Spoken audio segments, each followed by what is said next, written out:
All right, everyone, welcome back. Ready for another deep dive.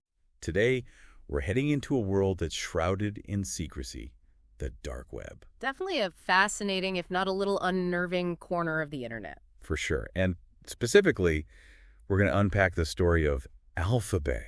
Yes, Alpha. This massive illegal marketplace that operated on the dark web. Right, and ultimately got taken down by law enforcement. A pretty complex operation, that takedown. Absolutely.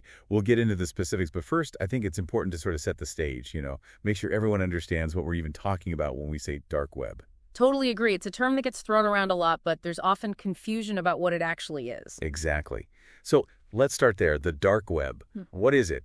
How is it different from, say, the regular internet that we use every day? Okay, well, think about it this way. Imagine the internet is like an iceberg, right? Okay, I'm following. The part we see, the part we use every day, that's the surface web. You know, your Google searches, social media, online shopping, all that. The tip of the iceberg. Exactly. But beneath the surface, there's a whole lot more going on.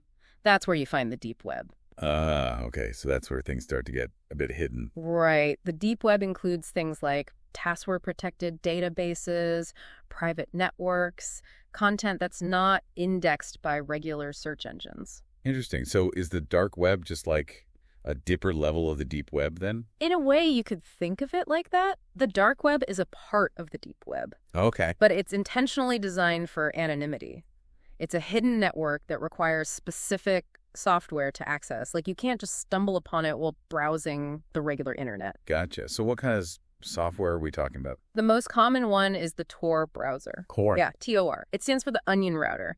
And it's basically designed to make your online activity untraceable. Wait, untraceable? How does that even work? Well, with Tor, your connection is bounced through multiple layers of servers all over the world, so it's really difficult to figure out where the connection originated from or who's behind it. So it's like a digital maze designed to throw off anyone trying to track you. Exactly. And that anonymity is a huge part of what makes the dark web so appealing to certain groups. Right. I can see how that could be attractive for, say, whistleblowers or journalists working in repressive regimes. Absolutely. It can be a vital tool for protecting people's privacy and safety. But of course, there's the flip side. The anonymity also makes the dark web a haven for criminal activity. Unfortunately, that's true. And that brings us back to Alphabet. Right, because this wasn't just some small-time operation. This was a massive illegal marketplace. Oh, absolutely. Alphabet was huge. Think Amazon or eBay, but for illegal goods. Wow, so we're talking drugs, weapons, stolen data, all of that. All of that and more.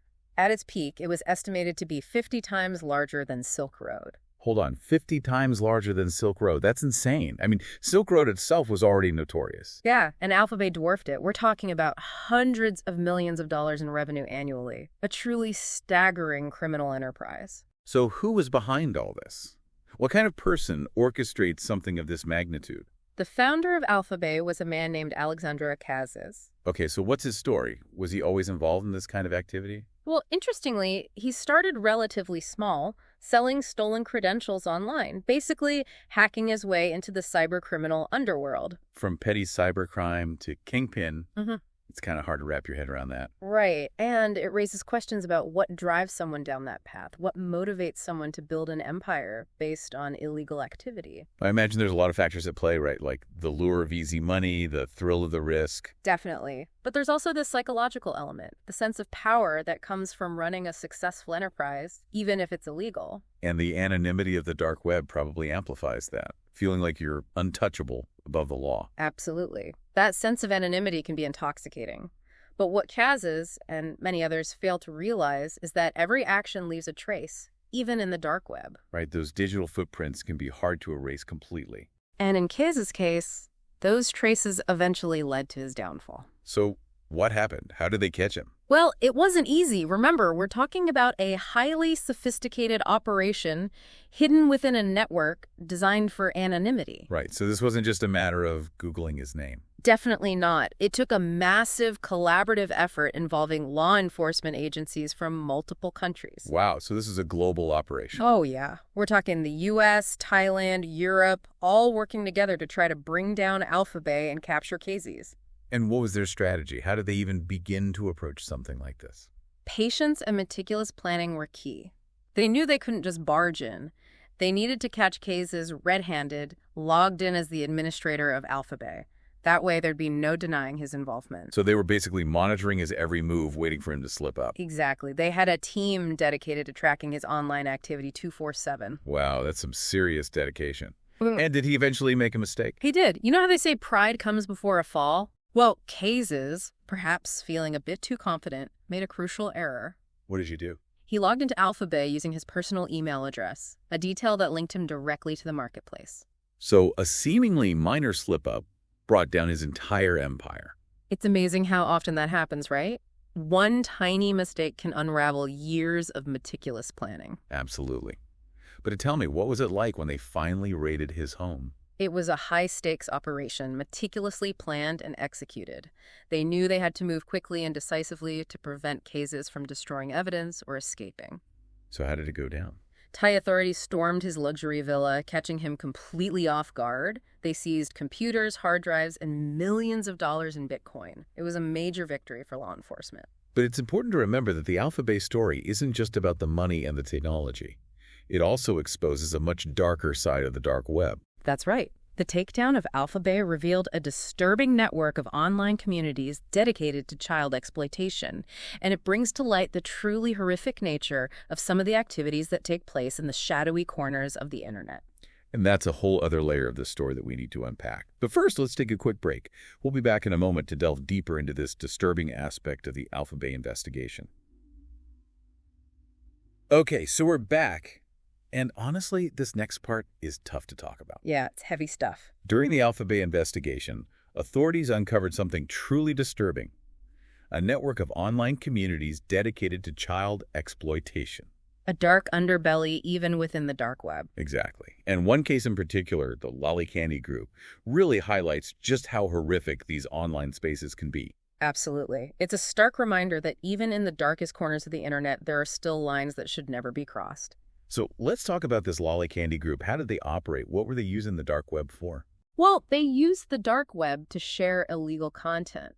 But it wasn't just the dark web. Oh, so they were active on the regular internet too. Right. They used mainstream platforms like social media and messaging apps to communicate, recruit new members, and even groom potential victims. So it was almost a two-pronged approach, exploiting both the open web and the dark web for their horrific purposes. Exactly. And that makes it even more difficult to combat. You're not just dealing with one platform or one network. It's a much broader, more insidious problem. Absolutely.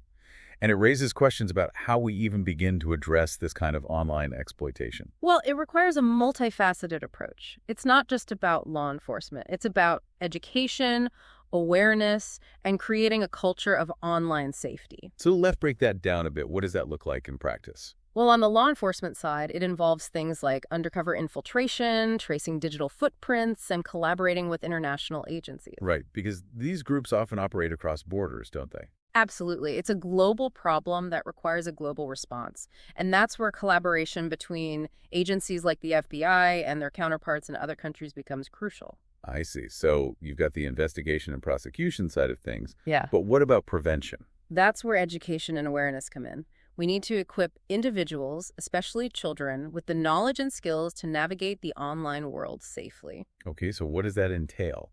What kind of things should we be teaching them? Well, for starters, we need to teach them to be critical thinkers, to question what they see online, to be wary of strangers, and to understand that not everyone has good intentions. So helping them develop a healthy sense of skepticism. Exactly. And we need to empower them to speak up if something feels wrong, to report suspicious activity, to confide in trusted adults if they encounter something disturbing. It's about creating a culture where children feel comfortable coming forward without fear of judgment or retribution. Absolutely. We need to let them know that they're not alone, that there are people who care and want to help. It's a tough conversation to have, but it's so important.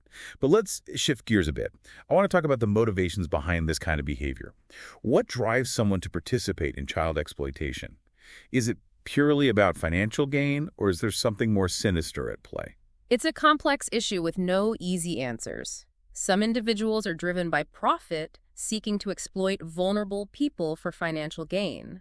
But for others, it's about power, control, and fulfilling twisted desires. And what's particularly disturbing is the apparent desensitization and normalization of this behavior within these online communities. That's right. It's almost like they create their own warped reality where these horrific acts become accepted, even encouraged. That's a chilling thought. It makes it even more crucial to disrupt these networks, to expose them to the light of day and hold those responsible accountable. Absolutely. And that requires ongoing effort from law enforcement, policymakers, tech companies, and society as a whole. Okay, so we've talked about the investigation, the motivations, the prevention efforts, but let's take a step back for a moment and look at the bigger picture. Shutting down Alphabet was a major victory. But did it really make a dent in the problem of dark web crime? Well, it was a significant blow, for sure. It sent a powerful message that these marketplaces are not invincible, that law enforcement is watching, and that there will be consequences. But new marketplaces inevitably pop up to fill the void, right? It's like a game of whack-a-mole. You're not wrong. The fight against dark web crime is a constant battle. And as technology evolves, so too do the tactics of the criminals operating in these spaces. So what can we do? Is it a hopeless fight? Not at all. But it requires constant vigilance, innovation, and a willingness to adapt. We need to invest in new technologies, develop new strategies, and foster international cooperation. And it's about education, isn't it? Equipping individuals with the knowledge and skills to protect themselves online. Exactly. It's about creating a culture of online safety where everyone understands the risks and takes proactive steps to mitigate them. So it's not just about law enforcement. It's about empowering individuals to be their own first line of defense. Absolutely. And it's about recognizing that online safety is a shared responsibility. We all have a role to play in creating a safer, more secure digital world. And on that note, we're going to take another quick break. When we come back, we'll explore the future of online safety and what we can do to prepare for the challenges and opportunities that lie ahead. Okay, we're back and ready to dive into, well, the future, I guess. The future of online safety, always evolving, isn't it? It really is. And I think a lot of people feel overwhelmed by it, to be honest. It's like, how do you even keep up with all the changes and the new threats? I get it. It can definitely feel like a moving target. So where do we even begin? What are some of the key trends we should be paying attention to when it comes to online safety in, the years ahead? Well, one trend that's already having a significant impact is artificial intelligence, AI. AI, right. It's everywhere these days. And it has incredible potential for good, of course, but it also presents new challenges for online safety. We need to be thinking about those. Like, what kind of challenges are we talking about? Can you give us some examples? Sure. Think about phishing scams, for instance. Those are already a huge problem. Exactly. But with AI, those scams could become even more sophisticated, more difficult to detect. So AI could be used to create, like, hyper-realistic phishing emails or messages that trick even the most savvy users. Precisely. And that's just one example. AI could also be used to create deepfakes. Deepfakes, those are the videos where it looks like someone is saying or doing something they never actually did. Right. And those can be incredibly convincing. And if they're used to spread misinformation or to damage someone's reputation, well, the consequences can be pretty serious. Okay, that's pretty scary stuff. It seems like AI could really amplify a lot of the existing online threats. It could, definitely. And that's why it's so important to be aware of these potential risks.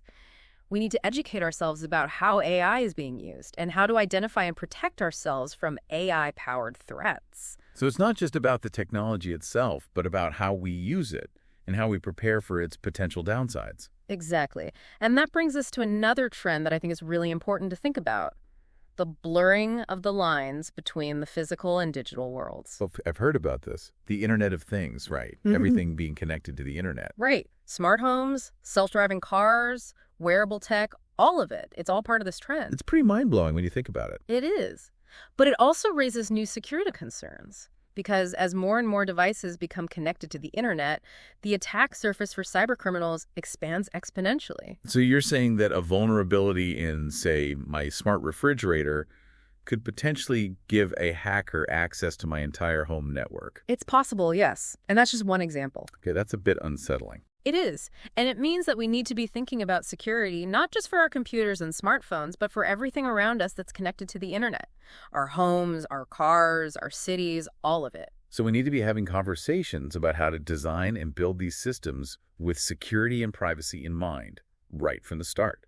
Exactly. It can't be an afterthought. It needs to be baked into the design process from the ground up. Wow, it seems like we're entering a whole new era of online safety. one that's going to require us to rethink how we approach security and privacy in a fundamentally interconnected world. I think you're right, and it's not something that any one person or organization can solve on their own. So what's the solution then? Where do we go from here? I think it requires a collective effort.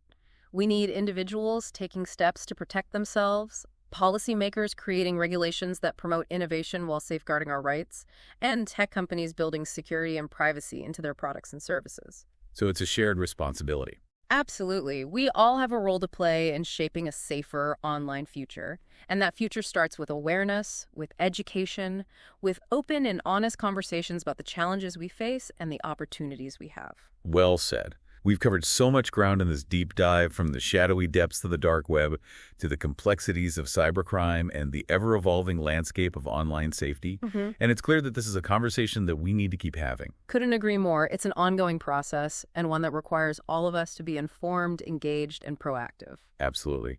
Thank you so much for joining us on this journey. And to all of our listeners out there, stay curious, stay vigilant, and keep learning. The online world is full of possibilities, but it's up to all of us to make it a safer and more secure space for everyone.